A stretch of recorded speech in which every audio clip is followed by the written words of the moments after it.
Hi my friends, அனைவருக்கும் இனிய இரவு வணக்கம்.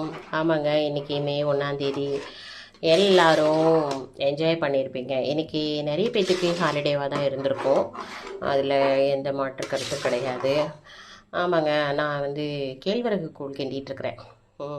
இது உடம்பு கத்தனை குளிர்ச்சிங்க. இதை கிண்டி அப்படியே தட்டு போட்டு மூடி வச்சிட்டோம்னா காலையில் தயாராகிருங்க கூழ் குடிக்கிறதுக்கு. வேறு என்ன பண்ண முடியும்? சித்திரை மாதம் ரொம்ப வெயில் ஜாஸ்தியாக இருக்குங்க. வெறும் இட்லி தோசை இந்த மாதிரி மட்டும் எடுத்துக்காமல் இந்த மாதிரி கூழ், கம்மங்கூழ், கேப்புக்கூழ், இந்த மாதிரி கூழ், அந்த மாதிரி நேச்சுரல் ஃபுட்டு இந்த மாதிரியும் எடுத்துக்கோங்க. உடம்புக்கு ரொம்ப நல்லதுங்க. இப்போ நான் இதை தயார் பண்ணிகிட்ருக்கேன். காலையில் மோர் போட்டு கரைச்சி குடிக்க வேண்டியதாங்க. வேறு என்ன பண்ண முடியும் சொல்லுங்கள்? நம்ம உடம்பையும் பாடியையும் கூல் பண்ணிக்கிறதுக்கு இந்த மாதிரி கூழ் குடித்தா மட்டும்தான் உண்டு. நான் சொல்கிறது காமெடியாக இருக்கா? காமெடினாலும் அது தானேங்க உண்மை. ஓகேங்க, அனைவருக்கும் இனிய இரவு வணக்கம். பாய்ங்க, நாளை காலையில் சந்திக்கலாம்.